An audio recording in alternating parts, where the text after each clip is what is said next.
आज हम वो सारे आउटपुट बेस्ड क्वेश्चन ही डिस्कस करेंगे जो एग्जाम में पूछे जाते हैं। सबसे पहला जो आउटपुट बेस्ड क्वेश्चन है जो कंफर्म आता ही आता है, that is random function base. बेटा random function is used to generate a number randomly. कोई भी नंबर रैंडमली जनरेट कर देता है। लाइक अगर मैं लिखती हूं int l equal to random 5, तो जो l की पॉसिबल वैल्यूज होंगी वो क्या होंगी? 0, 1, 2, 3, 4। अपर लिमिट कभी भी पॉसिबल वैल्यू में नहीं काउंट की जाती है, नहीं मानी जाती है। अगर मैं लिखती हूं l equal to random 7 plus 5, तो l की पॉसिबल वैल्यूज क्या होंगी? रैंडम 7 किस किस को सिलेक्ट करेगा? 0, 1, 2, 3, 4, 5, 6। 7 को इंक्लूड नहीं करेगा। और जो भी नंबर सिलेक्ट होगा उसके अंदर प्लस हो जाएगा 5। दैट मीन्स अगर 0 सिलेक्ट हुआ तो 0 प्लस 5, 5।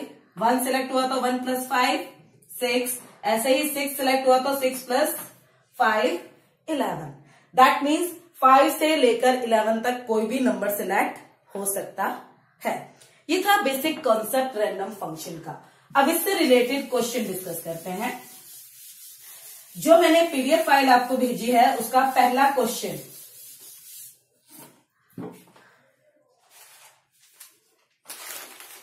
बेटा आपको क्वेश्चन में गिवन है find out the expected correct outputs from the option 1 to 4 for the following C++ code. Also find out minimum and maximum value. बेटा यहाँ पर वेरिएबल की मिनिमम एंड मैक्सिमम वैल्यू पूछी गई है, उसे आपको अलग से हाईलाइट करके लिखना पड़ेगा, अदरवाइज मार्क्स नहीं मिलेंगे। Can be assigned to the variable stop used in the code. Word main में आपके पास एक वेरिएबल है बिगिन, जिसकी वैल्यू क्या है? 3। बिगिन की वैल्यू क्या है? 3 है। इसके बाद एक वेरिएबल है स्टॉप, जिसको अभी कोई वैल्यू असाइन नहीं की गई है। आपने कहा 4 int run equal to 1। 4 is the loop, और लूप वेरिएबल को कहां से असाइन किया गया? 1 से। 1 less than 4 condition true, body of loop में आए। आपने कहा stop equal to random begin. बेटा बिगिन की वैल्यू क्या है? बिगिन की वैल्यू है 3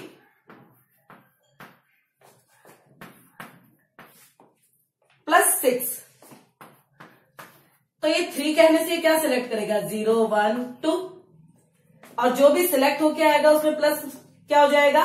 6। तो पॉसिबल वैल्यू क्या हो जाएंगी? 6, 7, 8। दैट मीन्स जब हमारे रन की वैल्यू 1 है उस टाइम पे स्टॉप के लिए वैल्यू या तो होगी 6 या होगी 7 या होगी 8। इनमें से कोई एक वैल्यू सिलेक्ट हो सकती है। अब आपको कहा गया cout begin plus plus postfix operator है। बेटा पोस्टफिक्स ऑपरेटर में क्या होता है? पहले प्रेजेंट वैल्यू यूज होती है, फिर चेंज होती है। यानी 3 तो प्रिंट होगा ही होगा, साथ में क्या प्रिंट होगा? स्टॉप। अब स्टॉप की पॉसिबल वैल्यू क्या है? 6। यानी जो पहला नंबर प्रिंट होगा वो क्या हो सकता है? या तो 36 या 37 या 38। यानी जब रन की वैल्यू 1 है तो जो नंबर प्रिंट होगा वो क्या प्रिंट हो सकता है? 36, 37, 38। इनमें से कोई एक नंबर प्रिंट हो सकता है। उसके बाद बेटा रन की वैल्यू इंक्रीज होके हो गई 2। ये पॉसिबल वैल्यूज कब के लिए है? फर्स्ट नंबर के लिए आ गई है। ठीक है। अब रन की वैल्यू हो गई 2 less than 4 condition true. Again body में आए। इस बार स्टॉप के लिए पॉसिबल वैल्यू क्या होंगी? बिगिन आपका 4 हो चुका है, तो जब आप कहेंगे रैंडम 4 तो इट विल सिलेक्ट 0, 1, 2, 3, और इसमें प्लस क्या हो जाएगा? इसमें प्लस होगा 6, तो पॉसिबल वैल्यू आ जाएंगी 6, 7, 8, 9। इनमें से कोई भी एक। अब हम कहेंगे cout begin plus plus, present value क्या है? 4। उसके बाद बिगिन की वैल्यू चेंज, यानी 4 तो प्रिंट होगा ही। अब 4 के साथ क्या प्रिंट हो सकता है? या तो 6 या 7 या 8 या 9। यानी ये पॉसिबल वैल्यू होंगी सेकंड नंबर के लिए। ठीक है।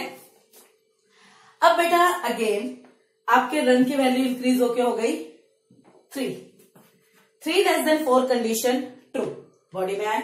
अगेन जब आप कहेंगे रैंडम बिगिन, बेटा अब बिगिन की वैल्यू हो चुकी है 5, तो 5 हो चुके हैं तो पॉसिबल वैल्यू क्या आएंगी 0 1 2 3 4, 0 1 2 3 4 होगी तो यहां पर भी बढ़ के आ जाएगा 6 7 8 9 10। आप देख सकते हैं स्टॉप की मिनिमम वैल्यू 6 है और मैक्सिमम वैल्यू क्या आई है फाइनली 10। इसे हाईलाइट करके जरूर लिखेंगे, ठीक है।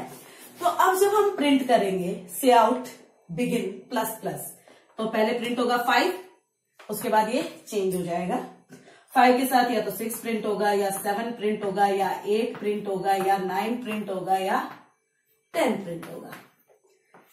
हमने तीनों नंबर के लिए पॉसिबल वैल्यूज निकाल ली है। अब जरा ऑप्शंस में देखिए, पहले ऑप्शन में पहला नंबर 36 हमारे फर्स्ट नंबर के ऑप्शन में है। 46 हमारे ऑप्शन में सेकंड नंबर में है। 59 ये भी हमारे ऑप्शन की लिस्ट में है, यानी पहला ऑप्शन करेक्ट है। नाउ सेकंड ऑप्शन 37 के साथ 46 के साथ 56, यानी सेकंड ऑप्शन भी हमारा करेक्ट है। थर्ड ऑप्शन देखिए बेटा 37 के साथ 48 के साथ 57, ये ऑप्शन भी आपका करेक्ट है। अब आ जाइए फोर्थ ऑप्शन में 35, बेटा 35 तो हमारे फर्स्ट नंबर की रेंज में ही नहीं है, यानी जो आपका लास्ट ऑप्शन है that is the incorrect output, और जो आपके बाकी 3 आउटपुट है तीनों ही करेक्ट है। और साथ ही साथ स्टॉप की minimum and maximum possible value को इस तरह से हाईलाइट करके लिखेंगे। उम्मीद है ये क्वेश्चन आपको समझ में आया होगा। Now move to next question.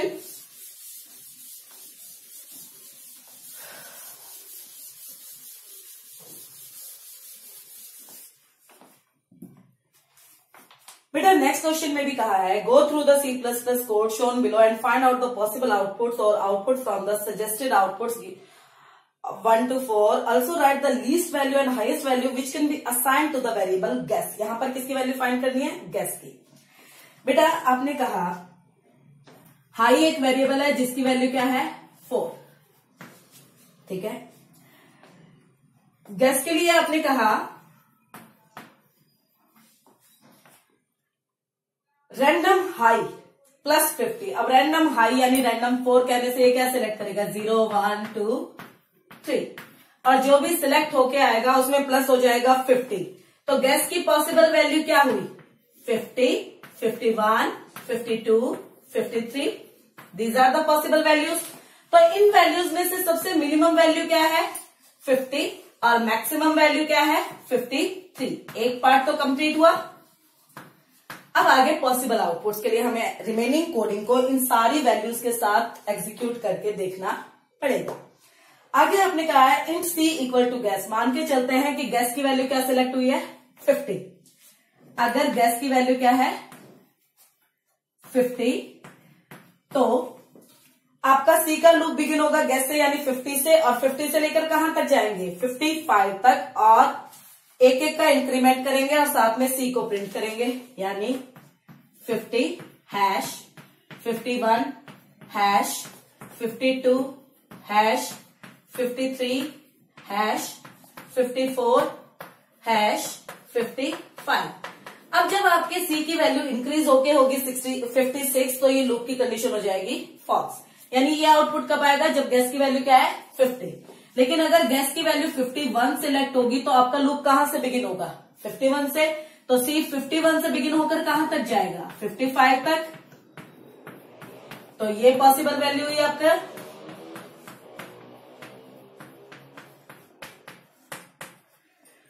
अगर सिलेक्ट हुआ गैस की वैल्यू बेटा 52 तो हमारे सी का लूप कहां से बिगिन होगा 52 से, और कहां तक जाएगा 55 तक, 52 53 54 55।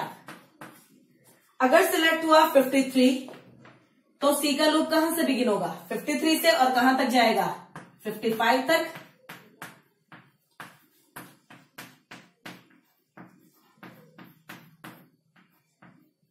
तो ये पॉसिबल आउटपुट आएंगे। हमने पॉसिबल आउटपुट निकाल लिया और अब हमें देखना है कि ये जो हमने ऑप्शन निकाले हैं ये गिवन लिस्ट ऑफ ऑप्शन में है भी या नहीं। देखो बेटा, पहला ऑप्शन हमारी लिस्ट में है 50, 51, 52, 53, 54, 55, ये ऑप्शन है, ये करेक्ट पॉसिबल आउटपुट है। दूसरा ऑप्शन 52 से 55 तक, ये भी हमारे पास लिस्ट में अवेलेबल है। ये फर्स्ट नंबर पे गिवन है ऑप्शन लिस्ट में, ये सेकंड नंबर पे गिवन है।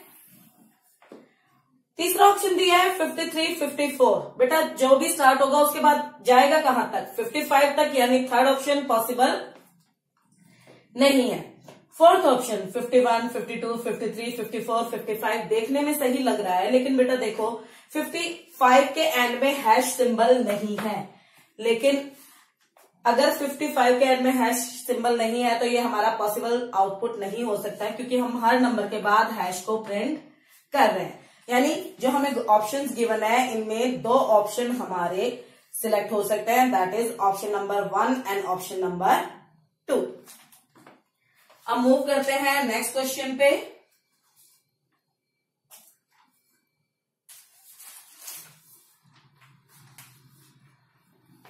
ये भी रैंडम फंक्शन बेस ही है।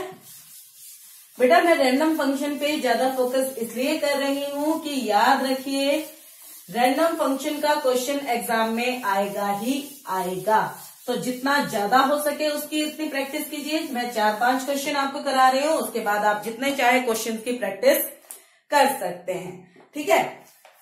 जो नेक्स्ट क्वेश्चन है दैट इज, आपको कहा गया है कि आपके पास x की वैल्यू गिवन है 125, y की वैल्यू गिवन है 99, a equal to random 3 plus 4। तो बेटा a की पॉसिबल वैल्यू क्या है? रैंडम 3 मतलब 0, 1, 2, उसमें प्लस होगा 4, तो हो जाएगी पॉसिबल वैल्यू या तो 4 या 5 या 6, ठीक है। b equal to random 2 plus 2, random 2 मतलब या तो 0 सिलेक्ट होगा या 1, और उसमें प्लस हो जाएगा 2, तो b की पॉसिबल वैल्यू है 2, 3, ठीक है। आपने कहा i equal to 0, i less than a, i less than a, यानी कि अगर मेरा a की वैल्यू सिलेक्ट है 4, तो लूप 0 से लेकर लेस देन 4 तक जाएगा, 5 है तो लेस देन 5 तक जाएगा, और 6 है तो लेस देन 6 तक जाएगा। यानी जो ये एम्परसेंड सिंबल प्रिंट हो रहा है इस लूप में, वो कितनी बार प्रिंट हो सकता है? या तो 4 बार, या फिर 5 बार, या फिर 6 बार, ठीक है। हमने जो एम्परसेंड प्रिंट करने हैं वो फाइंड आउट कर लिए हैं कि एम्परसेंड आपके 3 ही टाइप के प्रिंट हो सकते हैं, या तो 4 या 5 या 6। इसके बाद आपने कहा सी आउट एक्स, यानी इनके बाद क्या प्रिंट होगा आपका? इनके बाद या तो प्रिंट होगा इनके बाद प्रिंट होगा 125,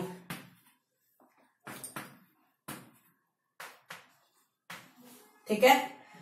इसके बाद आपने कहा i equal to 0, i less than b, यानी कि लेस देन b यानी या तो लेस देन 2 तक जाएगा या लेस देन 3 तक, यानी 2 बार लूप चलेगा या फिर 3 बार, और जितनी बार लूप चलेगा उतनी बार आपका स्टार प्रिंट होगा।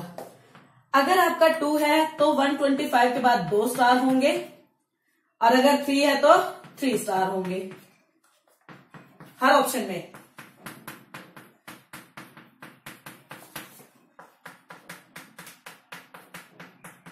ठीक है, और उसके बाद आपका प्रिंट होगा y, दैट इज 99,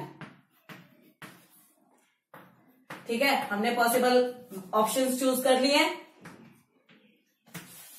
देखो बेटा, पहले ऑप्शन में 2 एम्परसेंड प्रिंट हुए हैं, 2 एम्परसेंड तो हमारे किसी भी तरीके से सिलेक्ट नहीं हो सकते हैं। दूसरे ऑप्शन में भी 2 एम्परसेंड है, नहीं हो सकता है। तीसरे ऑप्शन में आपके पास 6 एम्परसेंड है, 6 एम्परसेंड आ सकते हैं।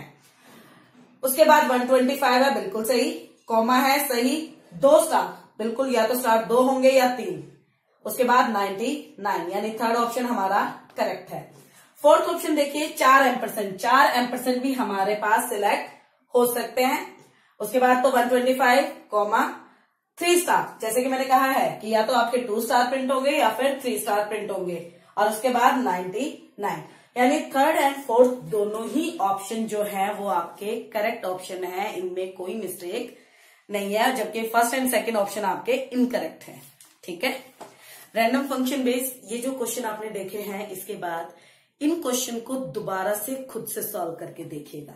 ठीक है, अब हम मूव करते हैं next type of output question पे, बेस आउटपुट कैलकुलेशन पे। बेटा जब भी आपको फंक्शन से रिलेटेड आउटपुट कैलकुलेट करना हो तो आप ये बात जरूर ध्यान में रखिए कि फंक्शन जो है वो रेफरेंस रिसीव कर रहा है या वैल्यू। ये बात हम अच्छी तरह से जानते हैं कि जब रेफरेंस रिसीव होती है तो जो भी चेंजेस फॉर्मल आर्ग्यूमेंट में होते हैं वो चेंजेस आपके एक्चुअल आर्ग्यूमेंट में भी रिफ्लेक्ट होते हैं, और जब हम वैल्यू भेजते हैं तो फॉर्मल आर्ग्यूमेंट के चेंजेस एक्चुअल आर्ग्यूमेंट में रिफ्लेक्ट नहीं होते हैं। दूसरी बात यहाँ पर ये याद रखने वाली है कि चाहे कितने ही फंक्शन क्यों ना गिवन हो, प्रोग्राम एग्जीक्यूशन हमेशा आपका मेन से ही स्टार्ट होगा। देखो बेटा बीच में एक और रैंडम फंक्शन का क्वेश्चन है, उसे आप खुद से ट्राई करेंगे, नहीं सॉल्व होगा तो फिर मुझे बताएंगे, मैं उस क्वेश्चन को भी आपको दोबारा सॉल्व कराऊंगी। लेकिन पहले अब जरा रैंडम फंक्शन बेस्ड क्वेश्चन पे आते हैं, फंक्शन बेस्ड क्वेश्चन पे आते हैं। फंक्शन से रिलेटेड जो क्वेश्चन है उसमें आपका फंक्शन का नाम है पोजीशन, जो कि एक नंबर की रेफरेंस रिसीव कर रहा है। हमें कैसे पता चला ये रेफरेंस रिसीव कर रहा है? क्योंकि C1 के नाम के आगे एम्परसेंड लगा हुआ है। एम्परसेंड का मतलब है reference. Int C2 equal to 3, that mean C2 क्या है हमारा? Default argument. डिफॉल्ट आर्ग्यूमेंट से मतलब है अगर इसके लिए वैल्यू आएगी तो ये रिसीव्ड वैल्यू को यूज करेगा, और अगर at the time of calling इसके लिए वैल्यू नहीं आएगी तो ये अपने लिए बेटा 3 यूज करेगा। अब हम सीधा आ जाते हैं मेन में। ये बात याद रखिए कि चाहे प्रोग्राम में कितने ही फंक्शन क्यों ना हो, program execution always starts from main. बेटा मेन में आपके पास 2 वेरिएबल हैं, P1, P2। ठीक है, P1 की वैल्यू है 20, P2 की वैल्यू है 4। आपने पोजीशन फंक्शन को कॉल किया और यहां से सेंड किया P1 को। आप देख सकते हैं कि पोजीशन को 2 आर्ग्यूमेंट चाहिए, लेकिन हमने सिर्फ 1 आर्ग्यूमेंट भेजा है, तो ये आर्ग्यूमेंट सीक्वेंस वाइज C1, बेटा C1 तो रेफरेंस वेरिएबल है, यानी C1 के पास P1 की रेफरेंस आएगी, C1 की खुद की कोई सेल्फ मेमोरी एलोकेट नहीं होगी। और बेचारे C2 के लिए हमने कोई वैल्यू नहीं भेजी है, तो ये अपनी इनिशियल वैल्यू को यूज करेगा। आपने कहा C1 plus equal to 2, C1 में हम 2 प्लस करेंगे तो ये जो चेंज है वो सीधा किस में होगा? P1 में। बेटा जो नेक्स्ट स्टेटमेंट है C2 plus equal to y, अब बेटा y नाम से तो कोई वेरिएबल ही नहीं है, ये तो एक तरीके से एरर है ना। तो अगर आप एरर भी कह दें तो इसमें हम कह सकते हैं कि एरर है तो प्रोग्राम एग्जीक्यूट होगा ही नहीं। लेकिन आउटपुट के क्वेश्चन में आप रीजन देंगे कि C2 तो बाय वैल्यू मेथड है, बाय वैल्यू मेथड है, यानी मैं अगर इसमें कोई वैल्यू चेंज भी करती हूं तो उसका रिफ्लेक्शन P2 में तो होगा ही नहीं। ठीक है, तो इसके बाद जब फंक्शन खत्म होगा तो कंट्रोल वापस जाएगा मेन में। जब कंट्रोल वापस मेन में आया तो आप देख सकते हैं P1 की वैल्यू 22 हो चुकी है और P2 की वैल्यू 4 ही है, उसमें कोई चेंज नहीं है। आपने कहा cout P1, what is the present value of P1? 22, P2 4, endl, that means cursor जाएगा नेक्स्ट लाइन में। इसके बाद हमने पोजीशन फंक्शन को फिर से कॉल किया और भेजा किसको? P2 को एंड P1 को। अब पहले P2 गया है तो C1 के पास P2 की ही रेफरेंस आएगी, सीक्वेंस में ही जाता है, पहला आर्ग्यूमेंट पहले आर्ग्यूमेंट के पास ही जाएगा, और C2 के अंदर वैल्यू कॉपी हो जाएगी किसकी? P1 की। ठीक है, अगेन हमने कहा C1 plus equal to 2, C2 में हम कोई भी चेंज करेंगे वो चेंज रिफ्लेक्ट नहीं होगा क्योंकि बाय वैल्यू मेथड है ना।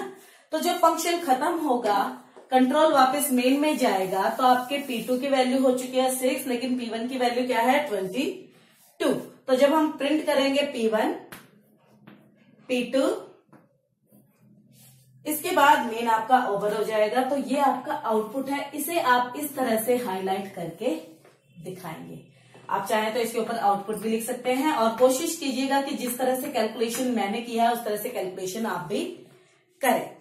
कैलकुलेशन देखने में रफ वर्क जैसी लग सकती है बट उससे कोई फर्क नहीं पड़ता है, वो आपके शीट पर होनी चाहिए। आप अपने आउटपुट को इस तरह से अलग से हाईलाइट करके दिखा देंगे। एक और क्वेश्चन देखते हैं।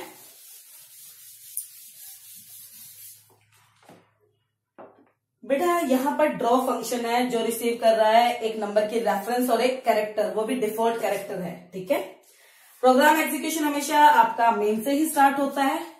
मेन में आपके पास एक वेरिएबल है काउंट, जिसकी वैल्यू है बेटा 3। ठीक है, आपके पास एक कैरेक्टर है साइन, जिसकी वैल्यू है स्टार। ठीक है, आपने कहा ड्रॉ फंक्शन और भेजा हमने काउंट को। जब बेटा कंट्रोल फंक्शन के पास गया तो हमने सिर्फ काउंट को भेजा है, तो काउंट की रेफरेंस किसके पास चलेगी? एन के पास, क्योंकि एन के नाम के आगे एम्परसेंड लगा है, तो N will receive reference of count. और मैंने कैर मार्क के लिए कोई वैल्यू नहीं भेजी है, तो कैर मार्क अपने लिए क्या कंसीडर करेगा? अपना इनिशियल कैरेक्टर जो कि हेडर में गिवन है, दैट इज हैश। आपका आई का लूप बिगिन हुआ 1 से, कहां तक? Less than equal to N. What is the value of N? 3। यानी आई का लूप 1 से लेकर 3 तक जाएगा और प्रिंट करेगा क्या? प्रिंट करेगा मार्क्स, यानी 3 टाइम आपका हैश प्रिंट होगा। अब आप कहेंगे एन क्यों नहीं प्लस प्लस हो रहा है? वो इसलिए नहीं प्लस प्लस हो रहा है बेटा, क्योंकि जब कर्ली ब्रेसेस गिवन ना हो तो single statement will consider as body of loop. जब आप लूप से बाहर आएंगे तब आपके एन की वैल्यू इंक्रीज होके हो जाएगी 4। ठीक है, और आपने देखा कि सी आउट मार्क करने के साथ साथ वो साथ में एंडल भी दे रहा है, यानी तीनों कैरेक्टर सेपरेट लाइन में प्रिंट होंगे। Hash hash hash. ठीक है, इसके बाद बेटा कंट्रोल वापस आया मेन में, दोबारा हमने फंक्शन कॉल किया और भेजा काउंट को और साइन को। अगेन एन के पास रेफरेंस आएगी काउंट की, और इस बार मार्क के पास हैश सिंबल ना जाकर क्या जाएगा? आपका साइन जाएगा, और साइन में क्या था? हमारा स्टार था। ठीक है, अगेन आपका आई का लूप बिगिन होगा 1 से और जाएगा कहां तक? एन तक, यानी 4 तक, यानी कि 4 बार आपका क्या प्रिंट होगा? स्टार प्रिंट होगा। 1 2 3 4। उसके बाद एन की वैल्यू इंक्रीज होगी। ठीक है, कंट्रोल वापस गया मेन में, अगेन हमने काउंट फंक्शन कॉल किया और साथ में भेजा ampersand as a literal. N के पास तो काउंट की रेफरेंस है, लेकिन इस बार मार्क के पास जाएगा एम्परसेंड, यानी इस बार आपका 5 टाइम क्या प्रिंट होगा? 5 टाइम प्रिंट होगा आपका ampersand ampersand ampersand ampersand ampersand ampersand. जैसे ही लूप से बाहर आएंगे आपके एन की वैल्यू बढ़ के हो गई 6। कंट्रोल जाएगा मेन में कोई और स्टेटमेंट नहीं बची है, तो बेटा this will be your output. ठीक है, आई बात समझ में? ये थे फंक्शन बेस्ड आउटपुट कैलकुलेशन। इस टाइप के कुछ और क्वेश्चंस की आप अपनी तरफ से, आपकी बुक में और भी क्वेश्चंस अवेलेबल होंगे, प्रैक्टिस करेंगे। कुछ डाउट होता है तो आप मेरे से व्हाट्सएप करके पूछ सकते हैं। अब हम नेक्स्ट टाइप के क्वेश्चन आउटपुट फंक्शन होता है, वो होता है आपका स्ट्रिंग बेस। ठीक है, पहले जरा स्ट्रिंग के बारे में सुन लीजिए। स्ट्रिंग होता क्या है? String is collection of character. इसकी पहचान क्या होती है कि अगर हम कैरेक्टर टाइप का एरे डिक्लेयर करते हैं तो it is consider as string. बेटा स्ट्रिंग को हम 2 तरीके से एसेस करते हैं, कंप्लीट स्ट्रिंग और कैरेक्टर बाय कैरेक्टर। सपोज करो मेरे पास इस स्ट्रिंग के अंदर वैल्यू स्टोर है राम, तो अगर मैं कहती हूं cout a, I will get complete Ram. लेकिन अगर मैं कहती हूं cout a with in square bracket 0, that means आपकी स्ट्रिंग की 0 पोजीशन पर जो कैरेक्टर है सिर्फ वही कैरेक्टर प्रिंट होगा, सारे कैरेक्टर प्रिंट नहीं होंगे। यही मैं आपको समझाना चाह रही हूं कि स्ट्रिंग को हम 2 तरीके से एसेस कर सकते हैं। कंप्लीट स्ट्रिंग एसेस करना चाहते हैं तो हम सिर्फ स्ट्रिंग का नाम लिखते हैं, और अगर कैरेक्टर एक्सेस करना चाहते हैं तो हम स्ट्रिंग के साथ वो पोजीशन इंडिकेट करते हैं जिस पोजीशन का कैरेक्टर हमें प्रिंट या यूज करना है। एक बात और ध्यान में रखिएगा कि स्ट्रिंग के एंड में आपका एक स्पेशल कैरेक्टर होता है, null character, which is use to indicate the end of string. हर स्ट्रिंग के एंड में नल कैरेक्टर होता ही होता है। जब भी हम स्ट्रिंग को कैरेक्टर बाय कैरेक्टर एक्सेस करते हैं तो हमारा लूप जो है वो 0 से बिगिन होता है, क्योंकि पहला कैरेक्टर तो हमेशा 0 पोजीशन पे ही है। लेकिन हम नहीं कह सकते कि लास्ट कैरेक्टर कौन सी पोजीशन पे होगा। तो अगर मुझे स्ट्रिंग के सारे कैरेक्टर्स 1 बाय 1 एक्सेस करने हैं तो हम 0 से लेकर तब तक लूप चलाते हैं जब तक कि स्ट्रिंग की आई पोजीशन पे नल कैरेक्टर नहीं मिल जाता। आई इज इंडेक्स, ये कोई भी नाम हो सकता है, ठीक है। अब इस बेसिक कॉन्सेप्ट के साथ हम आउटपुट कैलकुलेशन डिस्कस करते हैं, पर उससे पहले एक छोटी सी बात और बता दूं आप लोगों को मैं। आपके जितने भी कैरेक्टर्स होते हैं उनके अस्काई कोड होते हैं, capital A to Z, small a to Z, 0 to 9 digit, whatever. जितने भी कैरेक्टर हैं सबका अस्काई कोड होता है। हमारे कैपिटल लेटर का अस्काई कोड बिगिन होता है 65 से और स्मॉल लेटर का अस्काई कोड बिगिन होता है 97 से। दैट मीन्स आपके जितने भी कैपिटल लेटर्स हैं are smaller than small letter. क्यों? क्योंकि इन स्मॉल लेटर्स का अस्काई कोड कैपिटल लेटर से ज्यादा होता है। जब हम लेटर्स के अस्काई कोड में इंक्रीमेंट या डिक्रीमेंट करते हैं तो उसी सीक्वेंस में आपके पास अल्फाबेट्स आ जाते हैं जो आपके अल्फाबेटिक ऑर्डर में होते हैं। सपोज कीजिए मेरे पास एक कैरेक्टर है CH और इसकी वैल्यू है A और मैं कहती हूं CH equal to CH plus 2, तो CH की वैल्यू क्या हो जाएगी? CH में क्या है? A, इसमें 2 का इंक्रीमेंट, A में 1 का इंक्रीमेंट मीन्स B, 2 का इंक्रीमेंट मीन्स C। याद रखिएगा जब हम +2 +1 करते हैं तो कैपिटल लेटर में इंक्रीमेंट करने पर कैपिटल लेटर ही मिलता है और स्मॉल लेटर में इंक्रीमेंट डिक्रीमेंट करने पर स्मॉल लेटर ही मिलता है।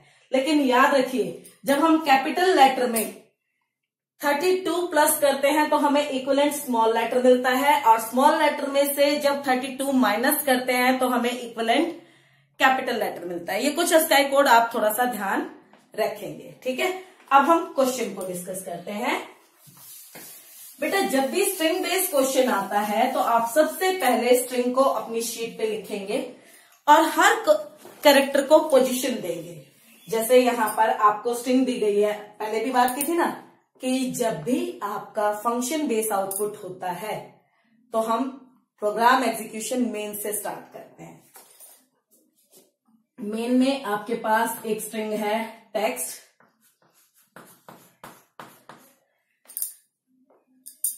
टेक्स्ट टाइप की str। टेक्स्ट क्या है आपका?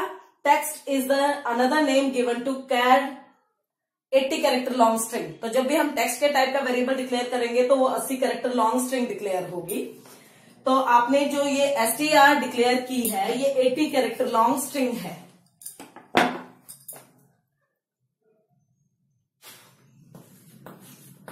इसकी वैल्यूज हैं H, A, जो भी गिवन है पूरी स्ट्रिंग एज इट इज जिस केस में गिवन है।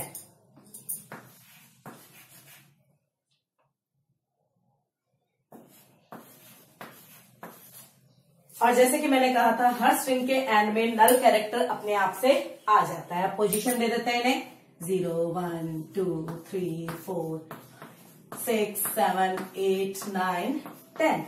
ठीक है बेटा। अब आपने जंबल अप फंक्शन को कॉल किया और str को भेजा। आप में से कई बच्चे सोचेंगे कि str के नाम के आगे जो आपका फंक्शन है उसमें आर्ग्यूमेंट के नाम के आगे एम्परसेंड नहीं लगा है तो ये बाय वैल्यू मेथड है। नहीं बेटा, जितने भी आपके एरे और स्ट्रिंग होते हैं अगर वो फंक्शन के पास एज आर्ग्यूमेंट जा रहे हैं तो वो हमेशा बाय रेफरेंस मेथड जाते हैं, एम्परसेंड लगाने की जरूरत नहीं है। तो ये बात याद रखिएगा कि फंक्शन में हम जो भी चेंज करेंगे स्ट्रिंग आर्ग्यूमेंट में वो सीधा सीधा str में ही होगा। अब फंक्शन में स्ट्रिंग को रिसीव किया है किसने? t ने, यानी स्ट्रिंग और t दोनों सेम वैल्यू को पॉइंट कर रहे हैं। ठीक है बेटा, आपने कहा int l equal to strlen of t। strlen means count total number of character. अब आप काउंट करेंगे 1 2 3 4 5 6 7 8 9 10। नल को काउंट नहीं करेंगे। स्ट्रिंग की लेंथ में नल काउंट नहीं होता है, ठीक है, ये बात थोड़ा ध्यान रखिएगा। तो लेंथ मिल गई हमारे पास। अब हमने कहा c equal to 0, c less than l minus 1, यानी c का लूप 0 से बिगिन हुआ है और c का लूप कब तक जाएगा, जब तक कि c less than l minus 1 यानी 10 माइनस 1 9, और तब तक c की वैल्यू 2 से इंक्रीज होगी। c की वैल्यू 0 है, c लेस देन 9 है, condition true, body of loop में गए, एक कैरेक्टर टाइप का वेरिएबल डिक्लेयर हुआ ct। आपने कहा ct equal to t square bracket में c क्या है 0, t की 0 पोजीशन पे क्या है h, ये किसमें स्टोर हो गया ct में।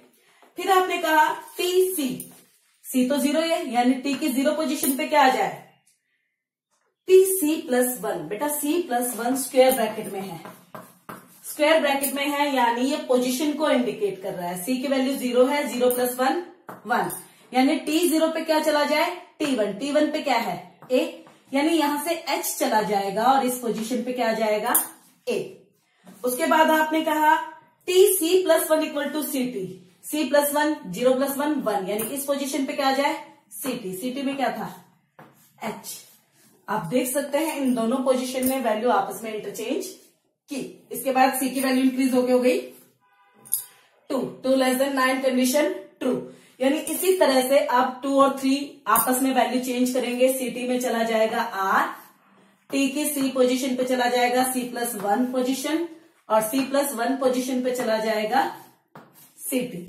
अगेन c की वैल्यू इंक्रीज होके हो गई 4, यानी अब इसी तरह से 4 और 5 आपस में वैल्यू इंटरचेंज कर लेंगे। c की वैल्यू हो गई 6 और 7 इंटरचेंज कर लेंगे 8 और 9 इंटरचेंज कर लेंगे, ठीक है। इसके बाद बेटा जब हम फंक्शन से बाहर आए तो आप देख सकते हैं कि आपके प्रेजेंट स्ट्रिंग की वैल्यूज क्या हो चुकी हैं, ये हो चुकी है, ठीक है। तो अब इन्हीं वैल्यू के साथ हम आगे कैलकुलेशन यूज करेंगे। c का लूप बिगिन हुआ फिर से 1 से, कहां से बिगिन हुआ 1 से, c का लूप बिगिन हुआ 1 से, 1 less than l 1 less then 10 condition true, body में आए। इफ tc, c तो 1 है ना, 1 पे क्या वैल्यू है a greater than equal to m condition false. वापस अपडेट एक्सप्रेशन में गए, c की वैल्यू इंक्रीज होके हो गई 3। थर्ड पोजीशन पे क्या वैल्यू है, सॉरी हाँ बढ़के हो गई थर्ड पोजीशन पे क्या है आपका r। यहां पे मैंने एक मिस्टेक की बेटा, मैं उसे करेक्ट कर देती हूं। c का लूप बिगिन हुआ था दोबारा 1 से और फर्स्ट पोजीशन पे क्या था h greater than equal to m condition आपकी फॉल्स हो जाती है। तो हम वापस गए अपडेट एक्सप्रेशन में, c की वैल्यू इंक्रीज होके हो गई 3। थर्ड पोजीशन पे क्या है r, JKLMNOPQ r m के बाद आता है, that means greater than equal to m condition true, और r आपका u से पहले आता है यानी tc less than equal to u condition भी ट्रू। दोनों ही कंडीशन आपकी ट्रू हो गई हैं, दैट मीन्स इस पोजीशन पर r की बजाय आपका क्या आ जाएगा @ आ जाएगा। c की वैल्यू इंक्रीज होके हो गई 5 पे क्या है आपका 5 पे है आपका o greater than equal to m condition true, o less than equal to u condition भी ट्रू। तो यहां पर आपका क्या आ जाएगा @ ठीक है। इसके बाद c की वैल्यू इंक्रीज होके हो गई 7 पे क्या है i, JKLMN m i के बाद आता है यानी tc greater than m condition false, ठीक है। तो ये स्टेटमेंट एग्जीक्यूट नहीं होगी। c की वैल्यू इंक्रीज होके हो गई 9 पे क्या है u m से बड़ा होता है और u less than equal to u होता है, यानी यहां पर आपका @ सिंबल आएगा, ठीक है। इसके बाद आपका function execution is over. Control वापस आया मेन में। जब हम मेन में वापस आए तो हमारे str की वैल्यू ये हो चुकी है। तो जब हम कहेंगे सी आउट str तो हमें मिलेगा AHM @ n @OIS@. This will be the output.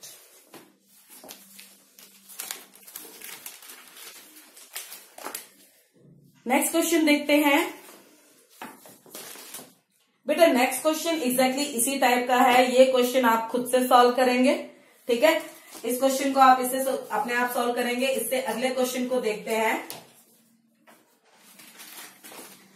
अगला जो क्वेश्चन है बेटा, ये स्ट्रिंग और रैंडम फंक्शन मिक्स क्वेश्चन है, यानी इसके अंदर दोनों चीज यूज हो रही है।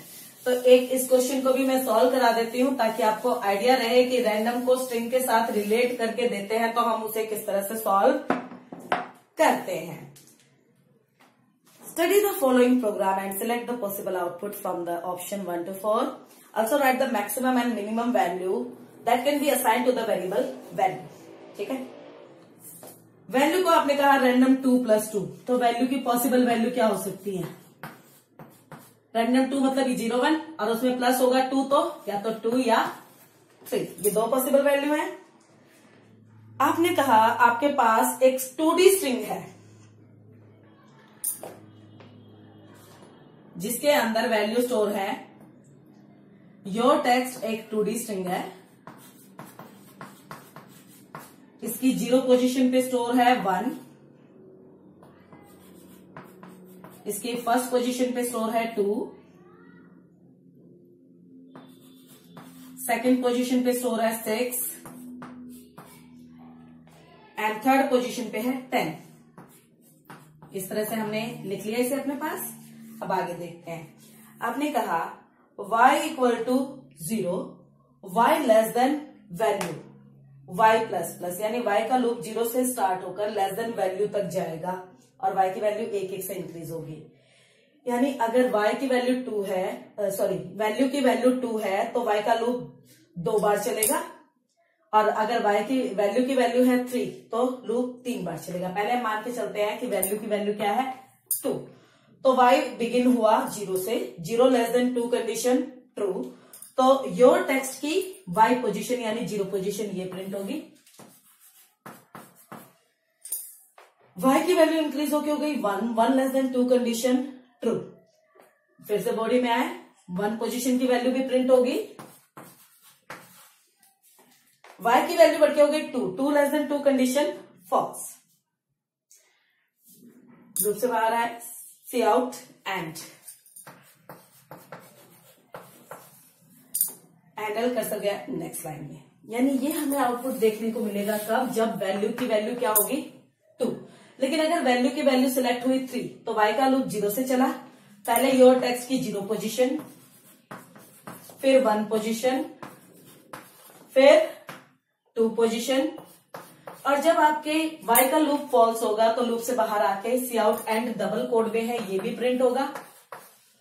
यानी आपके जो ये आउट कोडिंग गिवन है इसके 2 पॉसिबल आउटपुट हो सकते हैं। अब आप ये देखिए कि ये 2 आउटपुट इस लिस्ट में है भी या नहीं। पहला ऑप्शन 1 2 एंड है करेक्ट है, यानी first option. Second option 1 and 2 and not possible. आप देख सकते हैं बेटा कि सी आउट एंड और सी आउट योर टेक्स्ट वाई दोनों कर्ली ब्रेसेस के अंदर नहीं है, और कर्ली ब्रेसेस के अंदर नहीं है तो सी आउट योर टेक्स्ट वाली statement he body of loop consider होगी। 1 2 6 एंड नहीं है, क्योंकि जब हम लूप से बाहर आ रहे हैं तो सी आउट एंड तो हर हाल में होगा ही होगा, यानी थर्ड ऑप्शन करेक्ट नहीं हो सकता है। फोर्थ ऑप्शन 1 2 6 एंड, यानी इस कोडिंग के 2 ऑप्शन करेक्ट है। कौन कौन से? पहला और लास्ट ऑप्शन। ठीक है, ऐसे ही एरे का मतलब क्या होता है? Group of element. स्ट्रिंग और एरे में थोड़ा सा डिफरेंस होता है। स्ट्रिंग होता है collection of characters and it is ended by null character, जबकि एरे में कोई नल कैरेक्टर नहीं होता है। स्ट्रिंग को हम 2 तरीके से एसेस कर सकते हैं, complete string and character by character, जबकि एरे को हम सिर्फ और सिर्फ एलिमेंट बाय एलिमेंट रेफर कर सकते हैं, सारे एलिमेंट को एक साथ रेफर नहीं कर सकते हैं। और एरे में आपका कोई नल कैरेक्टर भी नहीं होता है। हालांकि यहाँ पर भी ये रूल सेम वैसे ही एप्लीकेबल है कि अगर कोई फंक्शन एरे को रिसीव करता है एज आर्ग्यूमेंट तो बिना एम्परसेंड के भी ये बाय रेफरेंस मेथड ही होता है। ठीक है, तो अब जरा एक एरे बेस आउटपुट कैलकुलेशन भी देख लेते हैं। मेन से प्रोग्राम का एग्जीक्यूशन स्टार्ट किया है, मेन में आपका एक एरे है, उसका नाम एरे ही है। इसके अंदर वैल्यू स्टोर है 30, 20, 40, 10, 60, 50। एरे के हर एलिमेंट को पोजीशन देंगे। ठीक है बेटे। इसके बाद बेटा हमने चेंज एरे फंक्शन को कॉल किया और 3 चीजें भेजी। पहले एक नंबर 3, फिर एरे को और फिर 6 को। तो फंक्शन के पास गए, नंबर के अंदर क्या चला गया 3। पहला नंबर पहले आर्ग्यूमेंट के पास जाएगा। एरे जाएगा किसके पास, ARR के पास, यानी एरे और ARR सेम उसको पॉइंट कर रहे हैं। इसके बाद बेटा साइज में गया है 6। ठीक है। फंक्शन के अंदर लूप चला L equal to 0, L less than size L plus plus. L की value 0, 0 less than L less than number, L equal to 0, 0 less than 6 condition true, body of loop में आए। If L less than number, L है 0, number है 3, 0 less than 3 condition true. तो array की L position पे, L क्या था हमारा, L हमारा 0 था, तो एरे की 0 पोजीशन की वैल्यू में 0 प्लस करेंगे, क्या आएगा 30। L की वैल्यू इंक्रीज होके हो गई 1, 1 लेस देन साइज यानी 1 less than 6 condition true, body of loop में आए। 1 लेस देन नंबर यानी 1 लेस देन 3 कंडीशन ट्रू। तो अब की बार एरे की 1 पोजीशन पर जो वैल्यू है उसमें 1 प्लस करेंगे तो ये क्या हो जाएगा 21। L की वैल्यू इंक्रीज हुई, 2 less than 6 condition true, again body of loop में आए। 2 लेस देन 3 कंडीशन ट्रू, यानी AR की L पोजीशन पर L को प्लस करेंगे तो ये वैल्यू हो जाएगी 42। इसके बाद बेटा L की वैल्यू इंक्रीज होके हो गई 3, 3 less than size condition true. लेकिन जब बॉडी ऑफ लूप में आएंगे तो जो कंडीशन है if L less than number, condition क्या हो जाएगी फॉल्स। एल्स में गए, array L into equal to L, 10 3 जा 30। L की वैल्यू हो गई 4, 4 less than size condition true, 4 less than number condition false. 6 4 जा 24 यानी 240। ऐसे ही यहां पर क्या वैल्यू आ जाएगी 250। जब आपके L की वैल्यू इंक्रीज होके हो गई 6, 6 less than 6 condition false, loop से बाहर। लूप से बाहर आए, आगे कोई स्टेटमेंट नहीं है तो कंट्रोल वापस आ गया मेन में। यानी जब मेन में कंट्रोल वापस आया तो आपके एरे की वैल्यूज हो चुकी हैं 30 में तो कोई चेंज नहीं हुआ था, बाकी वैल्यू चेंज हुई थी। ठीक है। अब आपने फिर से कंट्रोल वापस मेन में आ गया है, आपने शो फंक्शन को कॉल किया और भेजा एरे को और 6 को। ठीक है। ARR के पास रेफरेंस आ गई एरे की और साइज में चला गया 6। L का लूप बिगिन हुआ 0 से, 0 लेस देन 6 कंडीशन ट्रू। 0 का mod by 2 not equal to 0। बेटा 0 का मोड बाय 2 0 होता है, यानी ये कंडीशन हो गई फॉल्स। और यहां पर कंडीशनल ऑपरेटर है तो कंडीशन के फॉल्स होने पर कॉलन के बाद वाली स्टेटमेंट यानी cout ARR L and L, ये स्टेटमेंट एग्जीक्यूट होगी। 30 एंड L, कर्सर गया नेक्स्ट लाइन में, L की वैल्यू बढ़ के हो गई 1, 1 less than 6 condition true, body of loop में। 1 का mod by 2 not equal to 0 condition true. तो इस बार ARL प्रिंट होगा और साथ में क्या प्रिंट होगा hash 21 hash, but line change नहीं होगी। L की वैल्यू हो गई 2, 2 less than 6 condition true, body of loop में आए। 2 का mod by 2 not equal to 0 condition false, यानी इस बार सेकंड पोजीशन की वैल्यू प्रिंट होने के साथ साथ में क्या होगा एंड L, तो कर्सर जाएगा नेक्स्ट लाइन में।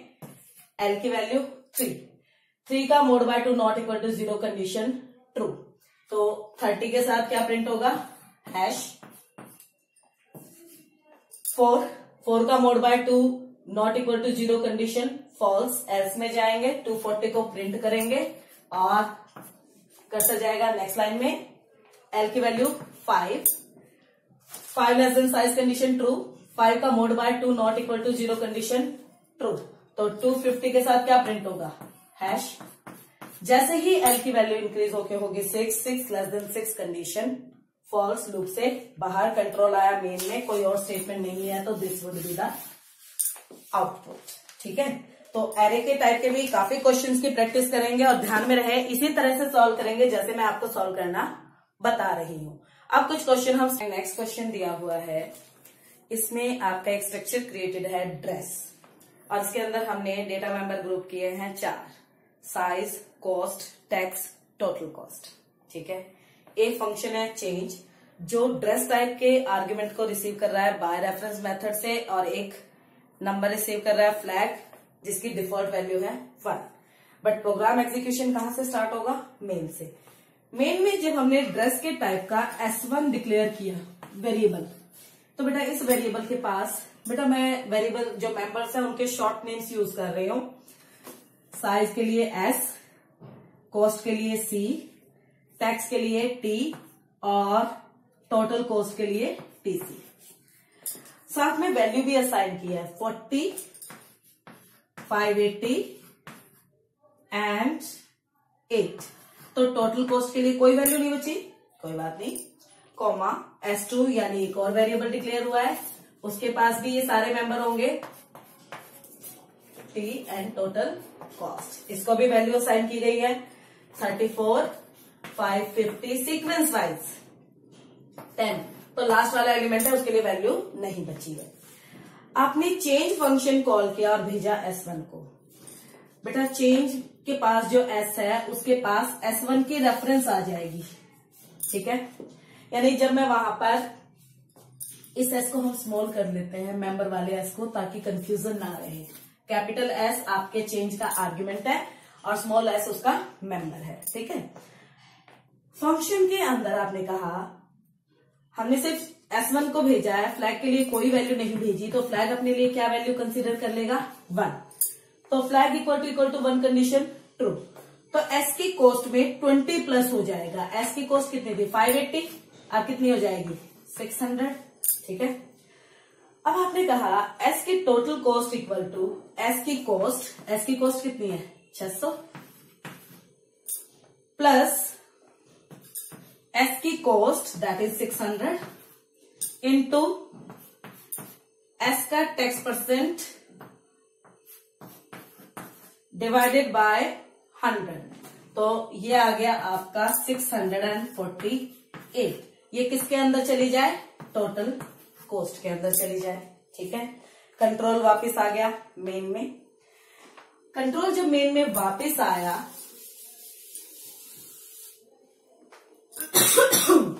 तो आपने कहा सी आउट S1 का साइज कितना है 40, कॉमा S1 की cost that is 600, comma S1 का टोटल कॉस्ट, S1 की टोटल कॉस्ट कितनी है 648। एंडल कर्सर गया नेक्स्ट लाइन में। दोबारा हमने चेंज फंक्शन कॉल किया और इस बार भेजा S2 को, यानी कि जो कैपिटल S है इसके पास रेफरेंस आएगी S2 की और साथ में हमने एक नंबर भी भेजा है, यानी फ्लैग अपनी वैल्यू क्या मानेगा 2 मानेगा। तो इस बार flag equal to 1 condition false, यानी S cost plus equal to 20 statement execute नहीं होगी, सीधा आपकी स्टेटमेंट एग्जीक्यूट होगी S का total cost equal to S का cost that is 550 plus S का कॉस्ट इनटू S का टैक्स डिवाइडेड बाय 100। ठीक है, तो ये आ जाएगा आपका 605। तो आपके ST के टोटल कॉस्ट में चला जाएगा 605। कंट्रोल वापस आया मेन में। अब जब आप सी आउट करेंगे और कहेंगे सी आउट S2 का size that is 34, cost total cost,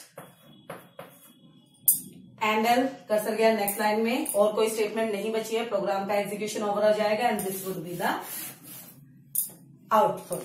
ठीक है, आपको स्ट्रिंग बेस्ड आउटपुट कैलकुलेट करना सिखाने जा रही हूँ। सबसे पहले हम देखते हैं कि मेन में आपकी एक स्ट्रिंग डिक्लेयर हुई है W और उसकी वैल्यू है एग्जाम। सबसे पहले हम अपनी शीट के ऊपर इस स्ट्रिंग की वैल्यू को साफ साफ लिखेंगे और स्ट्रिंग के हर कैरेक्टर को पोजीशन देंगे। ए को दिया 0, एक्स को 1, ए को 2 और एम को 3। और स्ट्रिंग के लास्ट में यानी 4th पोजीशन पर एक स्पेशल कैरेक्टर होता है, नल कैरेक्टर। इसके बाद नेक्स्ट लाइन में हमने कहा L equal to strlen W, यानी हम W की लेंथ कैलकुलेट करना चाहते हैं। हम देख सकते हैं कि स्ट्रिंग में 4 कैरेक्टर हैं, तो L में क्या स्टोर हो जाएगा, 4।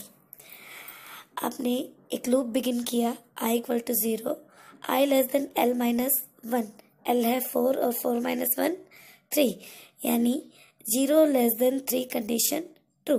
तो आपका लूप एग्जीक्यूट होगा। लूप में आपने स्टेटमेंट दिया है WI equal to big with in bracket WI comma WI plus 1, यानी ऊपर जो ये आपका मैक्रो डिफाइन है हमने इसे कॉल किया है और साथ में वैल्यू दी है WI कॉमा WI प्लस 1। आई हमारा 0 है यानी भेजा है W0 और W1 को। जब हम मैक्रो को कॉल करते हैं तो call statement replace by it's coding, यानी ये जो कॉल स्टेटमेंट है ये रिप्लेस हो जाएगी W0 ग्रेटर देन W1। अगर कंडीशन ट्रू है तो W0 में चला जाए W0 plus 1, otherwise W1 plus 2। आप देख सकते हैं ये बिग की कोडिंग थी, यानी जो बिग की कोडिंग है वो इसकी कॉल स्टेटमेंट से रिप्लेस हो गई। अब W0 पे हम देख सकते हैं वैल्यू स्टोर है कैपिटल E और W1 पे स्टोर है स्मॉल x। कैपिटल लेटर के अस्काई कोड हमेशा स्मॉल लेटर के अस्काई कोड से स्मॉलर होते हैं। कैपिटल लेटर्स के अस्काई कोड स्टार्ट होते हैं 65 से और स्मॉल लेटर के अस्काई कोड स्टार्ट होते हैं 97 से, यानी capital E greater than x condition हमारी क्या हो गई, फॉल्स हो गई। तो कौन सी स्टेटमेंट एग्जीक्यूट होगी, कॉलन के बाद वाली। W1 पे क्या वैल्यू स्टोर है, x। इसमें अगर हम 2 का इंक्रीमेंट करते हैं तो हमें वैल्यू मिलेगी z, और ये z वैल्यू हमें कहाँ पर स्टोर करनी है, ये हमें स्टोर करनी है W0 पे। आप देख सकते हैं जहाँ पर E था वहाँ पर क्या आ गया, z। अब I की वैल्यू इंक्रीज होके हो गई 1 less than 3 condition true. Again आपकी बॉडी ऑफ लूप एग्जीक्यूट हुई और जो आपकी कॉल स्टेटमेंट है बिग की वो रिप्लेस हो जाएगी W1 equal to W1 greater than W2, condition true तो W1 plus 1 S W2 plus 2। अब हम देख सकते हैं 1 पे क्या है, स्मॉल x, और 2 पोजीशन पे क्या है, small a। x greater than small a condition true, क्योंकि small x greater than small a होता है। तो हमारी कौन सी स्टेटमेंट एग्जीक्यूट होगी, W1 प्लस 1। W1 पे है x और x में अगर मैं 1 का इंक्रीमेंट करती हूँ तो वो क्या बन जाएगा, y, यानी स्ट्रिंग में जहाँ पर x था वहाँ पर क्या आ जाएगा, y। I की वैल्यू बढ़ के हो गई 2 less than 3 condition true. Again आपका बिग कॉल होगा, यानी बिग की कॉल स्टेटमेंट रिप्लेस हो जाएगी उसकी कोडिंग से। हमने W2 और W3 भेजा है क्योंकि I की वैल्यू 2 है, तो W2 greater than W3 condition क्या हो गई आपकी, W2 पे है आपका A स्मॉल a और W2 पे है आपका कैपिटल M, तो A greater than M condition क्या हो गई आपकी, A greater than M condition हो गई फॉल्स, यानी कॉलन के बाद वाली स्टेटमेंट एग्जीक्यूट होगी। W3 में हम इंक्रीमेंट करेंगे 2 का, W3 पे क्या वैल्यू है M, 1 का इंक्रीमेंट किया N और एक और इंक्रीमेंट किया तो O, यानी अगर हम M में इंक्रीमेंट करते हैं 2 एलिमेंट का then we will get small o, और ये स्मॉल o कहाँ पर स्टोर हो जाए, W2 पे। आप देख सकते हैं स्ट्रिंग में जहाँ पर A था A की जगह पे क्या आ गया, O। इसके बाद I की वैल्यू इंक्रीज हुई 3 less than 3 condition false, loop से बाहर। जब हम लूप से बाहर आके सी आउट W स्टेटमेंट देंगे तो अब आपको W की वैल्यू क्या मिलेगी, स्मॉल z y o। को कोडिंग गिवन है क्लास के बेस पे और उसके बिहाफ पे आपको आउटपुट कैलकुलेट करना है। जैसे कि मैं पहले से भी आपको ये बात बोलती हूँ कि एक बार आप क्लास को देख लीजिए कि क्लास में कौन कौन से डेटा मेंबर है, place, humidity, temperature, member function है अराउंड्स, ये आपका कंस्ट्रक्टर है, हॉट एक नॉर्मल मेंबर फंक्शन है, ह्यूमिड एक नॉर्मल मेंबर फंक्शन है, जस्सी आपका एक नॉर्मल मेंबर फंक्शन है। कोडिंग का एग्जीक्यूशन हम बिगिन करेंगे मेन से। अराउंड्स क्लास का ऑब्जेक्ट डिक्लेयर हुआ ए। जैसे ही ऑब्जेक्ट डिक्लेयर होता है हमारा कंस्ट्रक्टर फंक्शन कॉल होता है, यानी सीधा कंट्रोल कहाँ पर जाएगा, कंस्ट्रक्टर के पास। अब हमने ए के साथ कोई वैल्यू तो दी नहीं, तो जो कंस्ट्रक्टर का आर्गुमेंट है पी, वो अपने लिए क्या वैल्यू कंसिडर करेगा, 2। आपके क्लास के जितने भी डेटा मेंबर है उन सबकी मेमोरी एलोकेट होगी, यानी प्लेस, ह्यूमिडिटी, टेम्परेचर। अब प्लेस को इसने क्या वैल्यू दी है, पी यानी 2, ह्यूमिडिटी को दी है 60, टेम्परेचर को दिया है 20। कंट्रोल वापस आ जाएगा मेन में। एक और ऑब्जेक्ट डिक्लेयर हुआ बी, लेकिन बी के साथ विद इन ब्रैकेट एक नंबर हमने सेंड किया है, दैट इज 5। अब की बार जब हम कंस्ट्रक्टर के पास जाएंगे तो पी अपनी वैल्यू क्या कंसिडर करेगा, 5। बी के भी सारे डेटा मेंबर्स की मेमोरी एलोकेट होगी, प्लेस में जाएगा 5 क्योंकि पी के पास क्या है 5, ह्यूमिडिटी में जाएगा 60, टेम्परेचर में जाएगा 20। जैसे ही कंस्ट्रक्टर का एग्जीक्यूशन ओवर, कंट्रोल वापस मेन में। आपने कहा ए डॉट हॉट, बेटा याद रखना जिस ऑब्जेक्ट के थ्रू हम मेंबर फंक्शन को कॉल कर रहे हैं, मेंबर फंक्शन के अंदर उसी ऑब्जेक्ट के डेटा मेंबर को हम यूज करेंगे। अब हमने कौन से ऑब्जेक्ट के थ्रू फंक्शन कॉल किया है, ए के थ्रू, तो जब हम हॉट फंक्शन में जाएंगे तो वहां पर हम जो डेटा मेंबर यूज करेंगे वो किसके यूज करेंगे, ए के। हमने जब ए डॉट हॉट कॉल किया तो हमने भेजा है 10, वो 10 यहां पर आके किस में स्टोर हो गया, टी में। आपने कहा टेम्प प्लस इक्वल टू टी, ये किसका टेम्प माना जाएगा, ए का, क्योंकि ए के थ्रू फंक्शन कॉल हुआ था। टेम्प की वैल्यू थी 20, 20 में प्लस हुआ 10, क्या वैल्यू हो गई 30। कंट्रोल वापस मेन में। ए डॉट जस्ट सी, ए ऑब्जेक्ट के थ्रू फंक्शन कॉल हुआ है तो जस्ट सी में जो डेटा मेंबर है वो ए के ही होंगे। आपने कहा सी आउट मतलब प्रिंट, प्लेस की वैल्यू क्या है 2, कॉलन, टेम्प की वैल्यू क्या है 30, एम्परसेंट, ह्यूमिडिटी की वैल्यू क्या है 60%, एंडल। कर्सर गया नेक्स्ट लाइन में। कंट्रोल वापस मेन में। बी डॉट ह्यूमिड 15, आपने बी ऑब्जेक्ट के थ्रू ह्यूमिड फंक्शन को कॉल किया है और 15 एज आर्गुमेंट भेजा है, यानी इस बार ह्यूमिड फंक्शन में जो ऑब्जेक्ट के डेटा मेंबर यूज होंगे वो किसके यूज होंगे, वो यूज होंगे बी के। आपने कहा humidity plus equal to H, H में क्या वैल्यू आई थी 15, बी की ह्यूमिडिटी की वैल्यू क्या है, बी की ह्यूमिडिटी की वैल्यू है 60, 60 प्लस 15 75। कंट्रोल वापस मेन में।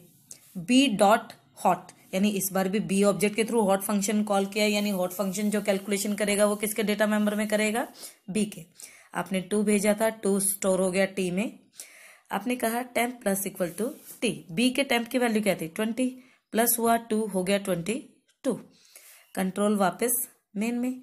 बी डॉट जस्ट सी, यानी इस बार जो जस्ट सी फंक्शन है वो किस ऑब्जेक्ट के डेटा मेंबर की वैल्यू प्रिंट करेगा, बी के। क्या प्रिंट करेगा 5, क्योंकि बी के प्लेस में क्या है 5, बी के टेम्परेचर में क्या वैल्यू है 22, बी के ह्यूमिडिटी में क्या वैल्यू है 75। कर्सर गया नेक्स्ट लाइन में। ए डॉट ह्यूमिड और 5 भेजा। अब हमने ए ऑब्जेक्ट के थ्रू फंक्शन कॉल किया है, यानी ह्यूमिड फंक्शन जो चेंज करेगा वो किस में करेगा, ए में। हमने 5 सेंड किया, तो 5 स्टोर हो गया एच में। ए की ह्यूमिडिटी की वैल्यू क्या है 60, 60 प्लस 5 65। कंट्रोल वापस मेन में। ए डॉट जस्ट सी, यानी इस बार जस्ट सी फंक्शन कौन से ऑब्जेक्ट के डेटा मेंबर की वैल्यू प्रिंट करेगा, ए की। यानी क्या प्रिंट करेगा, ए के प्लेस की वैल्यू क्या है 2, ए के टेम्परेचर की वैल्यू क्या है 30, ए के ह्यूमिडिटी की वैल्यू क्या है 65। और जैसे ही मेन खत्म, यानी हमारे प्रोग्राम का एग्जीक्यूशन ओवर, दैट मीन्स हमें अपने प्रोग्राम के आउटपुट में 3 लाइनें मिलेंगी और वो तीनों लाइनें ये हैं। उम्मीद करती हूँ कि अब शायद आपको क्लास बेस आउटपुट कैलकुलेशन के क्वेश्चन को सॉल्व करना समझ में आया। मैं आपको class base output calculation question explain करने जा रही हूँ। कोडिंग में देखिए, आपको एक क्लास गिवन है स्टॉक। इस क्लास के अंदर कुछ डेटा मेंबर है, आईडी, रेट, डेट, कुछ मेंबर फंक्शन है, एक कंस्ट्रक्टर है और एक चेंज फंक्शन है और एक शो फंक्शन है। ठीक है, मेन से हमारी कोडिंग का एग्जीक्यूशन स्टार्ट होगा। मेन में हमने स्टॉक के टाइप का एक ऑब्जेक्ट डिक्लेयर किया ए। बेटा जैसे ही हम जो ऑब्जेक्ट डिक्लेयर करते हैं कंस्ट्रक्टर कॉल होता है। आप देख सकते हैं ए के साथ मैंने कोई वैल्यू नहीं दी, तो हम देखेंगे कि क्या हमारी क्लास में कोई डिफॉल्ट कंस्ट्रक्टर है। यस है। सबसे पहले बेटा आईडी, रेट और डेट। बेटा मैं आईडी के लिए आईडी लिख रही हूँ, रेट के लिए आर लिख रही हूं और डेट के लिए लिख रही हूं डी। ID, rate, date. तो आपका कंस्ट्रक्टर आएगा और इन्हें क्या वैल्यू असाइन कर देगा? आईडी को 1001, रेट को असाइन करेगा 200, थोड़ा तेज दे देते हैं, और डेट को वैल्यू असाइन करेगा 1। ठीक है। जैसे ही कंस्ट्रक्टर का एग्जीक्यूशन ओवर होगा, कंट्रोल वापस जाएगा मेन में। एक और ऑब्जेक्ट डिक्लेयर हो रहा है बी। अगेन आपका कंस्ट्रक्टर कॉल होगा, क्योंकि साथ में कोई वैल्यू नहीं दी है तो डिफॉल्ट कंस्ट्रक्टर ही कॉल होगा। तो इसके आईडी में भी क्या स्टोर हो जाएगा? 1001, रेट में भी क्या स्टोर हो जाएगा? 200, और डेट में भी क्या स्टोर हो जाएगा? 1। ठीक है। इसके बाद कंट्रोल वापस गया मेन में। एक और ऑब्जेक्ट डिक्लेयर हो रहा है हमारा सी। बेटा सी के पास भी जब हम ऑब्जेक्ट डिक्लेयर करेंगे तो आपका डिफॉल्ट कंस्ट्रक्टर कॉल होगा और उसके डेटा मेंबर की मेमोरी एलोकेट होगी, और उनके पास भी वही वैल्यू जाएगी जो प्रीवियस ऑब्जेक्ट के पास गई थी, 1001, 201। ठीक है। इसके बाद बेटा देखिए कि आप जब कंट्रोल वापस मेन में आएगा तो आपने ए ऑब्जेक्ट के थ्रू रेज कोड फंक्शन को कॉल किया है और साथ में 2 नंबर भेजे हैं, 1024 एंड 150। तो बेटा जब हम रेज कोड फंक्शन में आए, हमने भेजा है क्या क्या भेजा है? 1024 एंड 150। तो सीक्वेंस वाइज 1024 किस में गया? आपका आई में, एंड जो 150 है वो किस में भेजा आपने? आर में। तो फंक्शन में जो हम कह रहे हैं आईडी, तो वो किसका आईडी होगा? ए का आईडी होगा। आईडी इक्वल टू आई, यानी इसमें क्या वैल्यू चली जाएगी? 1024। फिर हमने कहा रेट इक्वल टू आर, यानी रेट में क्या चला जाएगा? 150। ठीक है। कंट्रोल वापस मेन में जैसे ही कोडिंग का एग्जीक्यूशन ओवर होगा, बी डॉट रेज कोड, यानी इस बार हमने बी ऑब्जेक्ट की हेल्प से रेज कोड फंक्शन कॉल किया और भेजा 2015 एंड 300 को। बेटा 2015 गया आपका आई में एंड 300 गया आपका आर में। आईडी इक्वल टू आई, यानी 2015 इसमें स्टोर हो गया। Rate equal to R, R की जो वैल्यू थी वो हमारे बी के रेट में चली गई। ठीक है। कंट्रोल वापस मेन में। बेटा मेन में हमने कहा B dot change function, and B dot change function में हमने 2 वैल्यू भेजी, 100 एंड 29। बेटा 100 आपका चला जाएगा, 100 आपका जाएगा न्यू में एंड 20 जाएगा डीटी में। तो आपने फंक्शन में कहा rate plus equal to new. Rate plus equal to new का मतलब है कि बी के रेट में हम किसको प्लस कर रहे हैं? न्यू को, दैट इज 100। 300 प्लस 100 कितना हो गया? 400। और हमने कहा डेट इक्वल टू डीटी, तो डेट में क्या चला जाएगा आपका? 29। ठीक है। कंट्रोल वापस आया मेन में। हमने कहा सी डॉट चेंज, इस ऑब्जेक्ट के थ्रू हम चेंज फंक्शन को कॉल कर रहे हैं और साथ में भेज रहे हैं -20 एंड 20 को। -20 चला जाएगा आपका न्यू में एंड 20 चला जाएगा डीटी में। आपने फिर वहां पे जो स्टेटमेंट है उसके accordingly rate plus equal to new, 200 में हम -20 प्लस करेंगे तो ये हो जाएगा 180। एंड डेट में जब हम कहेंगे डेट इक्वल टू डीटी, तो डीटी की वैल्यू क्या भेजी हमने? 20 भेजी है, 20 हो गई। ठीक है। अभी देखिए कि जिस ऑब्जेक्ट के थ्रू हम फंक्शन को कॉल कर रहे हैं, फंक्शन के अंदर उसी ऑब्जेक्ट के डेटा मेंबर की वैल्यू में चेंज हो रहा है, किसी और में चेंज नहीं हो रहा है। अब जब कंट्रोल वापस मेन में गया तो आप देखिए कि हमने ए ऑब्जेक्ट के थ्रू शो फंक्शन को कॉल किया, ए डॉट शो। तो शो फंक्शन को देखिए जरा। सबसे पहले सी आउट स्टेटमेंट में मैसेज है डेट, डेट के साथ कॉलन डेट। ए के डेट की वैल्यू क्या है? 1। एंडल कर्सर गया नेक्स्ट लाइन में। आईडी, ए के आईडी की वैल्यू क्या है? 1024 @ हैश सिंबल रेट, ए के रेट की वैल्यू क्या है? 150। एंडल कर्सर गया नेक्स्ट लाइन में। कंट्रोल वापस गया मेन में। जब मेन में कंट्रोल वापस आया तो अब हम बी के थ्रू शो फंक्शन को कॉल कर रहे हैं, तो अगेन आपका क्या प्रिंट होगा? डेट मैसेज आ जाएगा।